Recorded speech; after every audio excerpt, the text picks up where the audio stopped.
Hello दोस्तों, मैं नीतू आपका स्वागत करती हूँ आपके अपने channel UGC net self study में।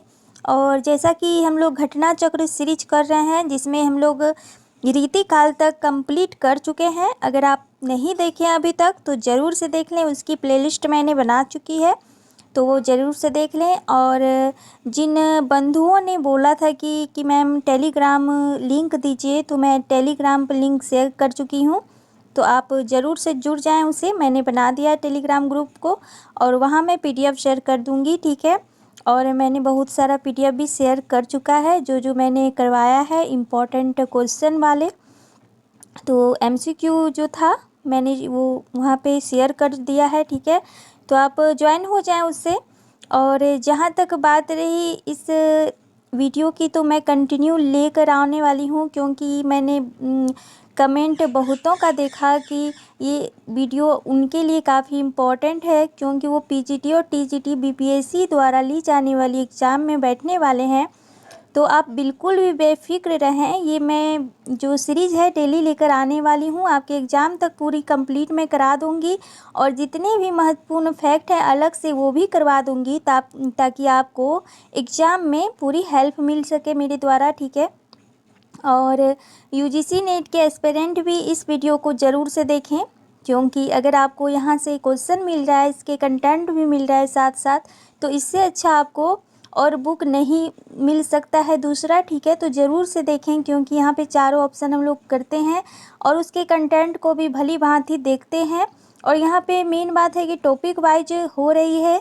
रीतिकाल तक हम लोगों ने देख लिया कि किस तरह लेवल है क्वेश्चनों का, तो वो हम लोगों ने देख लिया। और आज जो देखने वाले हैं भारतेंदु युग को देखने वाले हैं, और साथ ही आधुनिक काल के महत्वपूर्ण फैक्ट को देखने वाले हैं। तो जुड़े रहें मेरे साथ आप लोग। और अगर आप मेरे चैनल पर नए हैं तो ज़रूर से चैनल को सब्सक्राइब भी कर लें और बेल आइकन प्रेस भी कर लें, क्योंकि हर इम्पोर्टेंट वीडियो यहाँ आप तक पहुँचे, मेरा यही उद्देश्य है दोस्तों। तो चलिए, आज जो हम लोग देखने वाले हैं वो है आधुनिक काल, ठीक है। और आधुनिक काल के महत्वपूर्ण फैक्ट को देखेंगे, और उसके बाद हम लोग देखेंगे भारतेंदु युग को, और भारतेंदु युग में किस तरह प्रश्न पूछे गए हैं वो सभी देखेंगे। तो चलिए देखते हैं। तो चलिए देख लेते हैं आज क्या है। तो आधुनिक काल है, तो देखते हैं पहला क्वेश्चन क्या कह रहा है। शायद दिख रहा होगा आपको, चलिए थोड़ा सा और जूम कर लेती हूँ। चलिए, पहला क्वेश्चन है कि 19वीं शताब्दी से अब तक लिखे गए हिंदी साहित्य को अधिकांश विद्वानों द्वारा क्या नाम दिया गया। तो वो दिया गया था आधुनिक काल, ठीक है।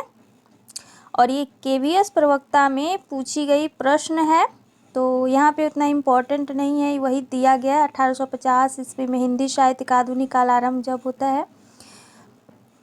अगला क्वेश्चन है कि हिंदी साहित्य के आधुनिक काल को इस नाम से भी अभिहित किया जाता है, तो गद्य काल के नाम से, जैसा कि रामचंद्र शुक्ल जी ने दिया है। और देखिए ये क्वेश्चन यहाँ पे आपके पीजीटी में पूछा गया इस बार ही कि आधुनिक काल में गद्य का आविर्भाव सबसे प्रधान घटना है। अगर आप किन्हीं बंधुओं ने देखा होगा पीजीटी का इस बार प्रश्न पत्र, तो ये क्वेश्चन वहाँ से पूछी गई है। तो देख रहे हैं कि आपका जो इंडेक्स है उसमें आपका क्वेश्चन देखा जा रहा है कि कोई यहाँ से क्वेश्चन पूछे गए। तो ये वीडियो आप लोगों के लिए काफ़ी इम्पोर्टेंट है, बिल्कुल भी स्किप ना करें, पूरी वीडियो देखें और अपने बंधुओं तक भी शेयर करें, दोस्तों तक भी शेयर करें। तो चलिए देखते हैं। अगला क्वेश्चन है कि रामचंद्र शुक्ल ने आधुनिक काल को किस अन्य नाम से अभिहित किया है। तो अभी कहा गया कि गद्य काल के नाम से किया गया है।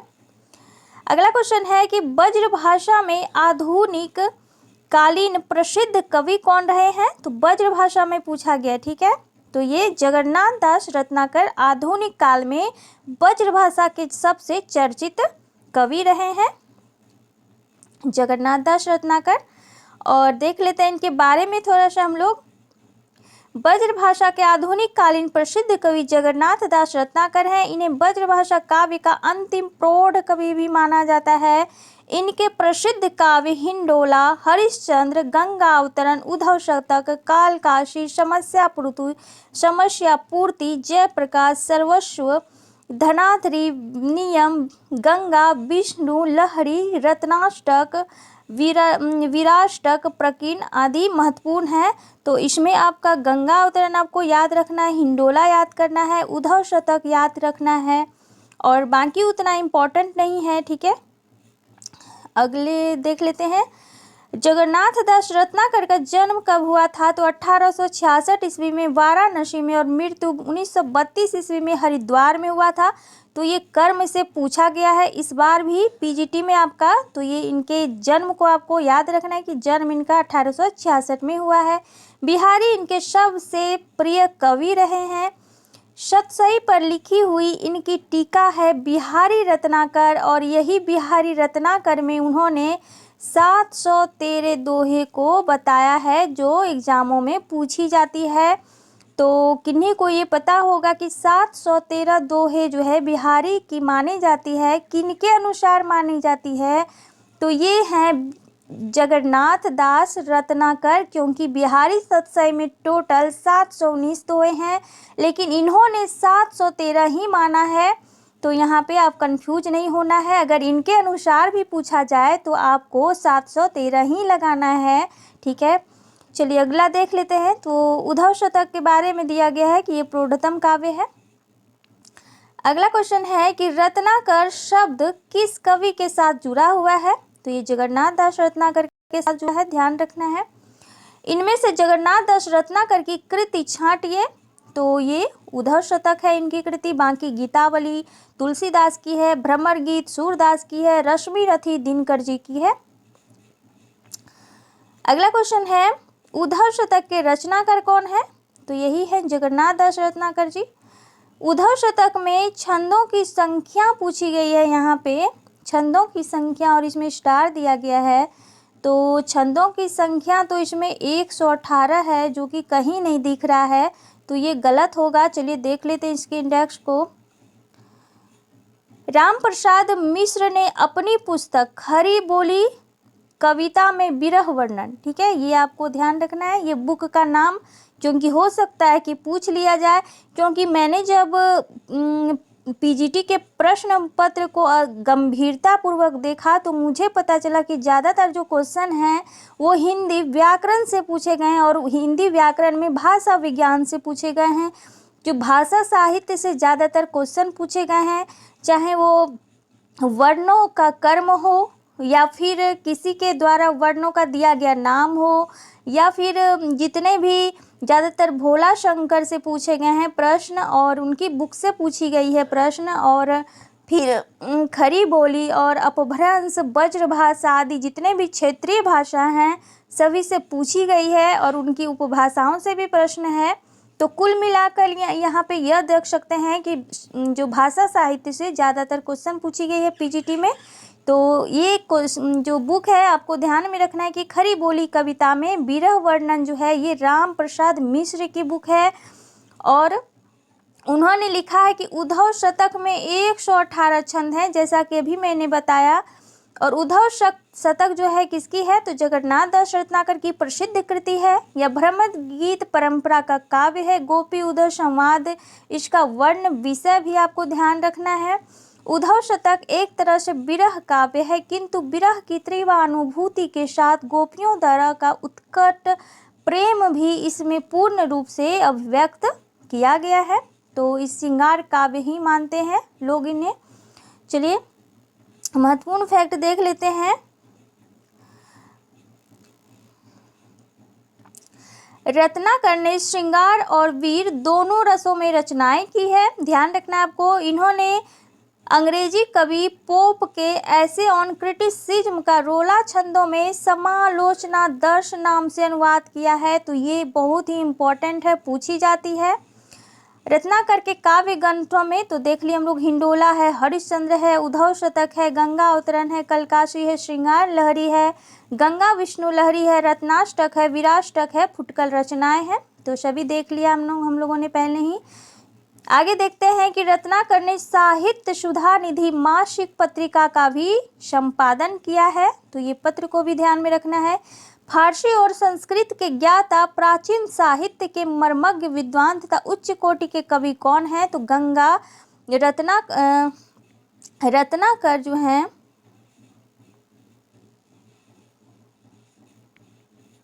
ये क्या हो गया भैया, चलिए देख लेते हैं। आगे है कि फारसी और संस्कृत के ज्ञाता, प्राचीन साहित्य के मर्मज्ञ विद्वान, उच्च कोटि का कवि रत्नाकर को गंगा अवतरण पर हिंदुस्तानी एकेडमी प्रयाग से पुरस्कार भी प्राप्त हुए हैं। तो ये रचना इसीलिए इम्पोर्टेंट हो गई है अपनी दृष्टि में, तो आपको ध्यान रखना है। आगे की सन 1930 में रत्नाकर जी कलकत्ता के हिंदी साहित्य सम्मेलन के सभापति भी रह चुके हैं, तो ये भी ध्यान रखना है।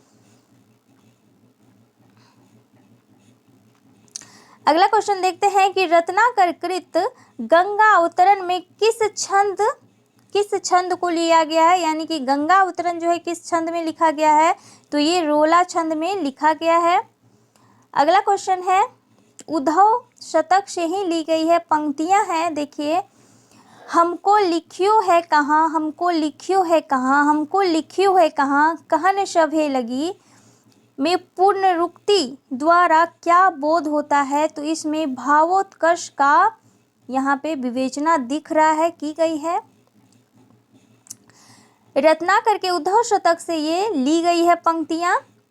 उद्धव के वज्र पहुंचते ही गोपियां श्री कृष्ण के प्रेम संदेश को पाने के लिए अति उत्कंठित एवं आकुलता व्याकुलता से दौड़ पड़ती है, जो कि भावोत्कर्ष का प्रतीक है। अगला क्वेश्चन है, अब चलिए, भारतेंदु युग से किस तरह के क्वेश्चन आए हुए हैं आपके एग्जामों में, चाहे वो पीजीटी, टीजीटी, प्रवक्ता, यूजीसी नेट, जितने भी एग्जाम हैं, तो चलिए देख लेते हैं। और जैसे ही ये सीरीज कंप्लीट होगा तो ये मैं जो यूजीसी नेट का जो प्रीवियस ईयर क्वेश्चन है वो भी करवाऊंगी, क्योंकि वहाँ जो क्वेश्चन पूछे गए हैं वहाँ से आपके पीजीटी या टीजीटी में और पीजीटी में दोनों में एग्जैक्ट पूछे गए हैं और मैं बताते जाऊंगी। तो पहले ये मैं करवा देती हूँ, ठीक है। तो भारतेंदु युग से क्वेश्चन है, भारतेंदु जी किस नाटक में स्वयं अभिनय किए हैं? तो ये है जानकी मंगल में उन्होंने स्वयं अभिनय किया है, जो कि शीतला प्रसाद त्रिपाठी जी का है। कब की है? तो 1868 की है। यह नाट्य गुणों से युक्त है और इसकी भाषा परिमार्जित खरी बोली है, किंतु इस समय तक भारतेंदु का उदय हो चुका था और उनका विद्या सुंदर नाटक प्रकाशित हो गया था। वस्तुतः गोस्वामी तुलसीदास द्वारा परिवर्तित रामलीला की लोकप्रियता के साथ लीला नाटकों की जो परंपरा आरंभ हुई, उसका श्रेष्ठ रूप जानकी मंगल नाटक में मिलता है। इस अभिनय में भारतेंदु जी ने भी भाग लिया था और इसकी विषय वस्तु थी रामचरितमानस, ठीक है। ये राम कथा पर आधारित थी, किंतु ब्रज भाषा के स्थान पर खरी बोली के प्रयोग तथा सभी प्रकार के आवश्यक रंग निर्देश के कारण यह नाटक भारतेंदु द्वारा परिवर्तित साहित्यिक नाटकों की परंपरा से ये जुड़ गई थी। अगला क्वेश्चन है कि काशी में नेशनल थिएटर की स्थापना के प्रेरक रहे हैं, तो यही भारतेंदु हरिश्चंद्र जी रहे हैं। काशी की नाट्य संस्था नेशनल थिएटर की मंडली ने अंधेर नगरी नाटक का मंचन कब किया था? तो 1881 में किया था। अगर आपसे पूछा जाए कि अंधेर नगरी का मंचन कहाँ हुआ था, तो यहीं पे नेशनल थिएटर में 1881 में भारतेंदु हरिश्चंद्र संस्था के संरक्षक थे, उन्होंने अभिनय में हिस्सा भी लिया था, तो ध्यान रखना है। भारतेंदु कालीन किस उपन्यास में आधुनिकता की शुरुआत मानी जाती है? तो ये परीक्षा गुरु है, जैसा कि रामचंद्र शुक्ल जी ने भी कहा है कि अंग्रेजी ढंग का पहला उपन्यास है, ठीक है, पहला उपन्यास है जो कि परीक्षा गुरु 1882 ईस्वी में है। और इसके जो लेखक हैं कौन है, तो श्रीनिवास दास जी हैं। इससे पूर्व श्रद्धाराम फुलोरी ने भाग्यवती जो कि 1877 ईस्वी में लिखा था नामक लघु सामाजिक उपन्यास है। ये भारतेंदु कालीन उपन्यास परीक्षा गुरु से आधुनिकता की शुरुआत मानी जाती है। 100 अजान एक सुजान जो कि 1892 की है। और बालकृष्ण भट्ट कृत चंद्रकांता, नहीं बालकृष्ण भट्ट नहीं है, यहाँ पे किशोरी लाल होगा, तो यहाँ पे ये गलत दिया है, ठीक है। चंद्रकांता इनकी नहीं है, 1800 देवकीन, अच्छा हाँ ठीक है, मैं ही यहाँ पे देख ली। 100 अजान एक सुजान जो बालकृष्ण भट्ट की है 1892 की, और चंद्रकांता जो है ये देवकीनंदन खत्री जी की 1887 ईस्वी की है। तो ये महत्वपूर्ण जो 4-5 उपन्यास यहाँ गिनाए गए हैं ये पूछे जाते हैं, तो ध्यान में रखना आपको। चलिए अगला क्वेश्चन है, तदीय समाज से किसका संबंध था, तो ये भारतेंदु हरिश्चंद्र जी का था। यहाँ पे देख लेते हैं, थोड़ा सा इम्पोर्टेंट कुछ लग रहा है। आधुनिक हिंदी के पितामह भी माने जाते हैं कौन, तो भारतेंदु जी। और भारतीय नव जागरण के अग्रदूत के रूप में भी प्रसिद्ध कौन है, तो यही भारतेंदु जी हैं, जो कि देश की गरीबी, पराधीनता, शासकों का अमानवीय शोषण के चित्रण को ही अपने साहित्य का इन्होंने लक्ष्य बनाया था। और भारतेंदु हिंदी में आधुनिकता के पहले रचनाकार थे। उन्होंने वैष्णव भक्ति प्रचार के लिए तदीय समाज, किसके प्रचार के लिए पूछा जा सकता है, तो वैष्णव भक्ति के प्रचार के लिए तदीय समाज की स्थापना की। इनका मूल नाम हरिश्चंद्र था। उनकी लोकप्रियता से प्रभावित होकर काशी के विद्वानों ने 1880 में इन्हें भारतेंदु की उपाधि दी थी। तो भारतेंदु की उपाधि किसने दी थी, तो काशी के विद्वानों ने। आगे है कि हिंदी साहित्य में आधुनिक काल का प्रारंभ जो भारतेंदु हरिश्चंद्र जी से माना जाता है। हिंदी में नाटकों का प्रारंभ भारतेंदु हरिश्चंद्र जी से माना जाता है। भारतेंदु के नाटक लिखने की शुरुआत बंगला के विद्यासुंदर 1867 नाटक के अनुवाद से इन्होंने शुरू की। और इन्होंने 1868 में कवि वचन सुधा इनकी पत्रिका है, और 1876 में हरिश्चंद्र मैगनीज, और फिर बालाबोधनी जो स्त्री समस्या पर ये इन्होंने बालाबोधनी लिखा है। तो ये 3 जो इनकी पत्रिका है आपको ध्यान रखना है, और इनके डेट को भी ध्यान रखना है साथ ही। चलिए अगला क्वेश्चन देखते हैं कि नव जागरण का अग्रदूत, देखिए पूछा गया है ये हिंदी के किस लेखक को कहा जाता है, तो ये भारतेंदु हरिश्चंद्र जी को कहा जाता है। अगला है पंक्ति है, अंग्रेज राज सब सुख साज सब भारी, पे धन विदेश चली जात है यह अति ख्वारी।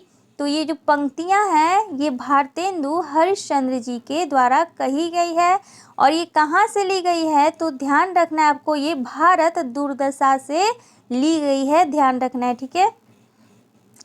अगले क्वेश्चन को देखते हैं। अगला क्वेश्चन क्या कह रहा है कि धन धान्य भूमि सब रत्ननी के उपजनी। तो इस पंक्ति के लेखक कौन है, तो ये बद्री नारायण चौधरी प्रेमघन जी हैं, ठीक है। तो ये इनकी पंक्तियां हैं। महत्वपूर्ण तथ्य को देख लेते हैं यहाँ पे। देशभक्ति की भावना मैथिली शरण गुप्त कृत भारत भारती में लक्षित हुई है। भारतेंदु की विजयिनी विजय वैजयंती, प्रेमघन की आनंद अरुणोदय, प्रताप नारायण मिश्र की महापर्व और नया संवत, राधा कृष्ण दास की भारत 12 मासा और विनय शीर्षक कविता जो है देशभक्ति के प्रेरणा से युक्त है। यहाँ पे हमारो उत्तम भारत देश काव्य पंक्ति जो है ये राधाचरण गोस्वामी द्वारा रचित है, जो देशभक्ति भावना से परिलक्षित करती है। प्रेमघन ने हार्दिक हर्षोदर्श कविता में भारत की शासनाधिकार लेने वाली महारानी विक्टोरिया के विषय में कहा है कि किए सनाथ भोली भारत की प्रजा अनाथन। तो ध्यान रखना है आपको ये पंक्ति, ठीक है। तो जितनी यहाँ पे पंक्ति दी गई है आपको ध्यान में रखना है, पूछी जा सकती है। भारतेंदु हरिश्चंद्र ने हिंदू हिंदुस्तान का गुणगान किया है। प्रेम घन ने राजभक्ति भारत सरिस और ठोर कहूँ नहीं कहकर विदेशी शासकों के आश्वस्त किया। यानी कि ये जो पंक्ति है इसके द्वारा उन्होंने विदेशी शासकों को आश्वस्त किया। तो अंबिका दत्त व्यास ने कहा कि जयति राजराजेश्वरी जय जय परमेश द्वारा रानी विक्टोरिया के प्रति आभार व्यक्त किया है। अगला क्वेश्चन है कि लाला श्रीनिवास दास ने संयोगिता स्वयंवर की सच्ची समालोचना किसने की है? तो ये की है बालकृष्ण भट्ट ने। देख लेते हैं यहाँ पे, हिंदी प्रदीप में संयोगिता स्वयंवर की समीक्षा सच्ची समालोचना शीर्षक से की गई है। इसमें बालकृष्ण भट्ट ने इस नाटक के ऐतिहासिक कहे जाने पर आपत्ति की है, क्योंकि इसकी कथा वस्तु में उन्हें वस्तुनिष्ठता का अभाव प्रतीत होता है। निबंध के आरंभ में वे लिखते हैं, लाला जी यदि बुरा ना मानिए तो एक बात आपसे पूछें, वह यह कि आप ऐतिहासिक नाटक किसको कहेंगे? क्या केवल किसी पुराने समय के ऐतिहासिक पुनरावृत्ति की छाया लेकर नाटक लिखे डालते ही वह ऐतिहासिक हो गया? क्या किसी विख्यात राजा या रानी के आने से ही वह ऐतिहासिक हो जाएगा? यदि ऐसा है तो गप हाँकने वाले दास्तानगों और नाटक के ढंग से कुछ भी भेद ना रहा। किसी समय के लोगों के हृदय की क्या दशा थी, उनके आभ्यंतरिक भाव किस पहलू पर ढुल के हुए हैं, अर्थात उस समय मात्र के भाव स्पिरिट ऑफ द टाइम्स क्या थे। तो इन सब बातों को ऐतिहासिक रीति पर पहले समझ लीजिए, तब उसके दर्शाने का भी यत्न नाटकों द्वारा कीजिए। तो बहुत बड़ी बात यहाँ पे उन्होंने कह डाली है, तो हो सकता है कि पूछ ले ये, क्योंकि ये शुरुआती पंक्तियां हैं। तात्पर्य है कि संयोगिता स्वयंवर ऐतिहासिक नाम वाले पात्रों को लेकर लिखा गया एक किस्सा है, ऐतिहासिक नाटक नहीं, क्योंकि इसमें लेखक ने ऐतिहासिक बोध का परिचय नहीं दिया है। तो ये यहाँ पे बालकृष्ण भट्ट द्वारा कहा गया है और उसको वो अस्वीकार करते हैं। आगे है कि भारतेंदु युग में कुछ विस्तृत समीक्षा भी लिखी गई। इनमें जो दो सर्वाधिक प्रसिद्ध समीक्षाएं थी वे थी लाला श्रीनिवास दास की संयोगिता स्वयंवर पर लिखी गई है, जिसे लेखक ने ऐतिहासिक नाटक कहा था। पहली समीक्षा हिंदी प्रदीप अप्रैल 1886 में निकली थी और दूसरी आनंद कादम्बनी माला दो मेघ 10, 11, 12 में 1886 में दोनों समीक्षाएं एक ही वर्ष आगे पीछे करके निकली थी। इसका एक प्रमाण यह है कि आनंद कादम्बनी में प्रकाशित समीक्षा में हिंदी प्रदीप में प्रकाशित समीक्षा का हवाला दिया गया है। दोनों समीक्षाओं में से किसी समीक्षा के साथ उसके लेखक के नाम का उल्लेख नहीं है। इससे यह अनुमान होता है कि ये समीक्षाएं स्वयं संपादकों द्वारा लिखी गई है। तो हिंदी प्रदीप किसकी थी? तो बालकृष्ण भट्ट की है, ये पत्रिका रही है, ठीक है। और आनंद कादम्बनी जो है प्रेमघन की पुस्तक है, तो ध्यान में रखना आपको। बालकृष्ण भट्ट ने पंडित किशोरीलाल गोस्वामी की कविता पुस्तक समस्या पूर्ति मंजरी की हिंदी प्रदीप में समीक्षा करते हुए लिखा था, क्या लिखा है कि इसकी संपूर्ण कविताएं केवल श्रृंगार रस की ना हो, थोड़ी सी समसामयिक देश भलाई के संबंध में भी होती तो सोना और सुगंधित होता, तो सो आना और सुगंधित होता। ऐसा किसने कहा है? तो बालकृष्ण भट्ट ने कहा है। तो ध्यान में रखना है, ये हिंदी प्रदीप में जो पत्रिका है उसमें कहा गया है, तो इसलिए इम्पोर्टेंट हो जाता है इस दृष्टि से।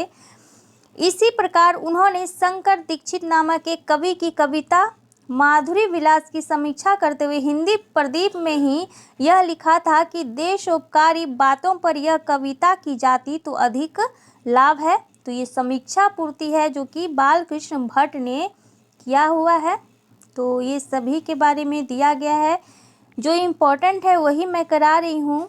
चलिए देख लेते हैं। संयोगिता स्वयंवर के कथोपकथन पर एक और अलंकारिक और दूसरी ओर पांडित्यपूर्ण भट्ट जी ने अलंकारिता का आक्षेप करते हुए कहा है कि केवल क्लिष्ट श्लेष बोलते ही से तो ऐतिहासिक नाटक के पात्र क्या वरन एक प्राकृतिक मनुष्य की ही पदवी हम आपके पात्रों को नहीं दे सकते, बल्कि मनुष्य के बदले आपके नाटकों को पात्रों के नीरस और रूखे से रूखे अर्थांतरन्यास गढ़ने की कला कहें तो अनुचित ना होगा।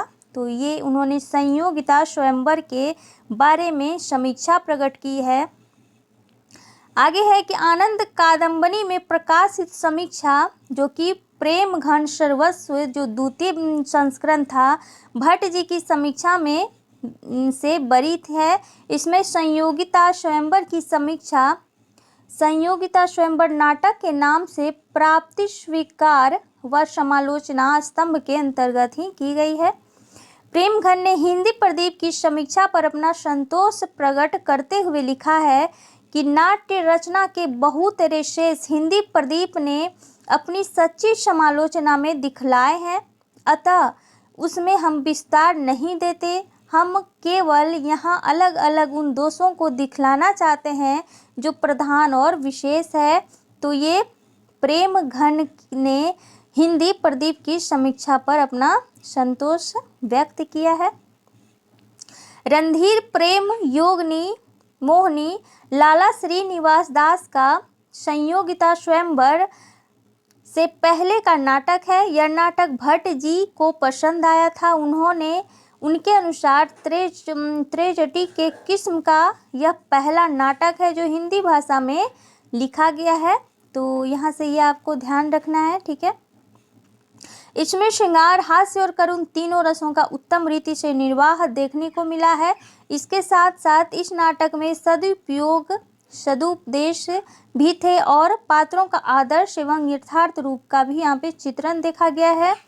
भारतेंदु का नाटक जो नील देवी है उसके बारे में विषय, छंद या गान को भट्ट जी ने ऐसा उत्तेजक बतलाया है जिसे पढ़कर कायरों का भी जो फर्क उठे, आंख फर्क उठे, दिल फर्क उठे, ऐसा वाली बात थी नील देवी नाटक, ठीक है। चलिए अगला क्वेश्चन है।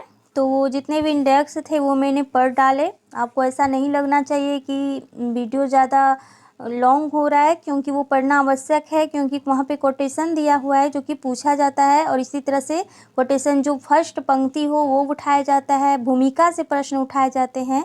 तो ये बालकृष्ण भट्ट ने हिंदी जो उन्होंने अपनी पत्रिका में लिखा है, समीक्षाएं की है, तो इस दृष्टि से ये महत्वपूर्ण हो गई थी, इसीलिए मैंने ये सारे करवाए, ठीक है। अगला क्वेश्चन है कि मेघदूत काव्य का खड़ी बोली में अनुवाद किया है, तो ये राजा लक्ष्मण सिंह ने किया है। भारतेंदु युग के कवियों में हिंदी और ब्रज भाषा में मौलिक रचनाओं के साथ साथ संस्कृत की अनेक रचनाओं के अनुवाद भी किए। राजा लक्ष्मण सिंह द्वारा अनुदित रघुवंश और मेघदूत उल्लेखनीय कृतियां हैं जिनमें भावांतरण की सरसता, शैली की लालित शुद्ध ब्रजभाषा तथा सवैया छंद प्रस्तुत किया गया है। अन्य तथ्य है कि ठाकुर जगमोहन सिंह द्वारा अनुदित रचनाएं हैं ऋतु सिंहार और मेघदूत, जो कि विशेष उल्लेखनीय है, तो ध्यान रखना आपको। अगला है कि शेक्सपियर के सभी नाटकों का अनुवाद हिंदी अनुवाद किसने किया है, तो शेक्सपियर के सभी नाटकों का हिंदी अनुवाद जो किया है वो लाला सीताराम ने किया है। तो लाला सीताराम ने शेक्सपियर के कई पुस्तकों का अनुवाद किया है जिनमें भूल भुलैया 1885 प्रमुख था। लाला सीताराम का उपनाम है भूप, तो भूप दे या फिर लाला सीताराम दे, तो आपको वहाँ पे ध्यान रखना है। दोहा चौपाई में अवधी भाषा का, धनाक्षरी सवैया में ब्रज भाषा का और गद्य भाषा में खड़ी बोली का इन्होंने प्रयोग किया। इनका एक ग्रंथ है अयोध्या का इतिहास जो कि बहुचर्चित है, तो इनको ध्यान में रखना है। और इनकी कविताएं जो है बैरंगनिया नाला, तो ये भी प्रसिद्ध है, तो कविता भी ध्यान में रखना है। अगला क्वेश्चन है, अगला क्वेश्चन है कि गोल्ड स्मिथ की कृति ट्रेवलर का अनुवाद किसने किया है? तो ये श्रीधर पाठक जी ने किया है। तो कालिदास कृत ऋतु सिंहार और गोल्ड स्मिथ कृत हर्मिट का डिटर्जेंट तथा द ट्रेवल का काव्य अनुवाद इन्होंने किया है। किस नाम से? तो एकांतवासी योगी और उज्जर ग्राम और शांत पथिक नामक जो शीर्षक है, तो ये ध्यान में रखना है आपको, ठीक है। अगला है कि भारतेंदु का खरी बोली में रचित कविताओं का संग्रह किस नाम से प्रसिद्ध है? तो ये फूलों का गुच्छा है जो कि खरी बोली में है। अगला क्वेश्चन है कि निम्नलिखित में से भारतेंदु कालीन कवि कौन है? तो ये हरिश्चंद्र हो जाएंगे, प्रेमघन हो जाएंगे, प्रताप नारायण मिश्र हो जाएंगे और अंबिका दत्त व्यास हो जाएंगे। और इसमें एक नाम और है राधा कृष्ण दास, तो ध्यान रखना है आपको। अगला क्वेश्चन है कि कौन सा निबंधकार भारतेंदु युग का नहीं है? तो ये बाल मुकुंद नहीं है क्योंकि ये द्विवेदी काल के हैं। बाकी बाल कृष्ण भट्ट, प्रताप नारायण मिश्र और श्रीनिवास दास ये भारतेंदु काल के हैं। तो बाल मुकुंद की जो रचना है शिव शंभू के चिट्ठे और खत इनकी प्रसिद्ध रचना है, तो ध्यान रखना है जो निबंध है। और द्विवेदी युग के अन्य प्रमुख निबंधकार जो हैं महावीर प्रसाद द्विवेदी, गोविंद नारायण मिश्र, माधव प्रसाद मिश्र बंधु, गोपाल राम गहमरी, सरदार पूर्ण सिंह, चंद्रधर शर्मा गुलेरी इत्यादि जो हैं वो निबंधकार वो आपके द्विवेदी युग में आते हैं। और भारतेंदु युग के प्रमुख निबंधकार देखें तो हरिश्चंद्र, बालकृष्ण भट्ट, प्रताप नारायण मिश्र, राधाचरण गोस्वामी, बद्री नारायण चौधरी, प्रेमघन, लाला श्रीनिवास दास, जगमोहन सिंह इत्यादि ये सारे जो हैं भारतेंदु युग के प्रमुख निबंधकार हैं। भारतेंदु ने अपना बलिया वाला ऐतिहासिक व्याख्यान दिया था, कब दिया था? तो ये 1884 ईस्वी में दिया था। तो भारतेंदु ने नवंबर 1884 ईस्वी में यहाँ एक व्याख्यान दिया था जिसे बलिया व्याख्यान या बलिया का भाषण नाम से भी जाना जाता है। यही व्याख्यान भारतवर्ष की उन्नति कैसे हो सकती है शीर्षक से हरिश्चंद्र चंद्रिका में दिसंबर 1884 में प्रकाशित हुआ था। तो इन्होंने जो बलिया में व्याख्यान दिया था उसी व्याख्यान को उन्होंने भारतवर्ष की उन्नति कैसे हो सकती है शीर्षक से प्रकाशित करवाया था, जो कि 1884 ईस्वी में हरिश्चंद्र चंद्रिका में प्रकाशित हुई थी। समस्या पूर्ति किस युग की विशेषता है? तो ये भारतेंदु युग की विशेषता है। समस्या पूर्ति भारतेंदु युग की काव्य शैली थी और उनके मंडल के कवि विविध विषयों पर तत्काल समस्या पूर्ति करते थे। रामकृष्ण वर्मा, प्रेमघन आदि कवि तत्काल समस्या पूर्ति के लिए प्रसिद्ध थे। भारतेंदु कालीन कविता की मुख्य विशेषताएं आप देख लीजिए, क्योंकि यहीं से क्वेश्चन पूछे जाते हैं आपके कारण और कथन में। तो देशभक्ति और राष्ट्रीय भावना थी, जनवादी विचारधाराएं थी, प्राचीन परिपाटी की कविता, तो कहीं कहीं दिया जाता है कि इन्होंने प्राचीन को छोड़ा है और नए को अपनाया है, तो नहीं, तो प्राचीन को इन्होंने लेकर चला है। कलात्मकता का अभाव है, काव्य में वज्र भाषा का इन्होंने प्रयोग किया कि हास्य व्यंग एवं समस्या पूर्ति है, और प्राचीन छंद को भी इन्होंने अपनाया है। तो ये महत्वपूर्ण विशेषताएं हैं, आपको ध्यान में रखना है भारतेंदु युग की। अगला क्वेश्चन है कि भारतेंदु युग के नाटककार हैं, तो ये श्रीनिवास दास हैं। तो ये उतना इम्पोर्टेंट नहीं है, हम देख लिए हैं इसके बारे में। अगला है कि भारतेंदु युग का कौन सा कवि पुष्टि मार्ग में दीक्षित था? तो ये भारतेंदु हरिश्चंद्र खुद थे, ठीक है। अगला है कि गद्य रचना को एक कला के रूप में ग्रहण करने वाले, कलम की कारीगरी समझने वाले लेखक थे, तो ये थे बद्री नारायण चौधरी प्रेमघन। तो ये वही है। चलिए अगला क्वेश्चन है, भारत सौभाग्य प्रयाग रामागमन प्रेमघन जी की प्रसिद्ध नाटक है। तो ये दो नाटक आपको ध्यान में रखना है, भारत सौभाग्य और प्रयाग रामागमन। प्रेमघन ने जीर्ण जनपद नामक एक काव्य लिखा है जिसमें ग्रामीण जीवन का यथार्थवादी यहाँ पे चित्रण किया गया है। चलिए देख लेते हैं, कथन कारण से क्वेश्चन है। भारतेंदु युग के आते आते हिंदी में अनेक पत्र पत्रिकाओं का प्रकाशन आरंभ हो गया था, तो ये सही है। और कारण दिया गया कि भारतेंदु युग के सभी लेखक पत्रकार थे। उपयुक्त वक्तव्यों के आधार पर नीचे दिए गए विकल्पों को आपको चुनना है, तो ये दोनों ही सही है। और ये जो करण और कारण एक दूसरे की व्याख्या भी कर रही है, करण कारण का, कथन का, तो ये दोनों सही है। तो चलिए आज जो है हम लोग भारतेंदु काल ही रहने देते हैं, कल हम लोग द्विवेदी काल को करेंगे। तो ये महत्वपूर्ण जितने भी हम लोगों ने क्वेश्चन देखा है काफ़ी इम्पोर्टेंट है आप लोगों के लिए, आपके आगामी एग्जाम के लिए, तो ज़रूर से अच्छे से इसे देखें, ठीक है। और जैसे कि टॉपिक वाइज मैं करा रही हूँ तो एग्ज़ाम तक पूरी मैं कराने की कोशिश करूँगी। और साथ ही व्याकरण का बहुत जल्द मैं सीरीज भी शुरू करने वाली हूँ, तो वहाँ से आपका जो 10 क्वेश्चन व्याकरण के जो पूछे गए हैं वहाँ से आपका कवर अप हो जाएगा। और बाकी बात इधर जो क्वेश्चन आपके पूछे गए हैं 60 क्वेश्चन इधर आपका हो जाएगा। तो चलिए बने रहे मेरे साथ, और आज के लिए बस इतना ही। Thank you so much. Video को लाइक करें, शेयर करें और सब्सक्राइब भी कर लें, ठीक है।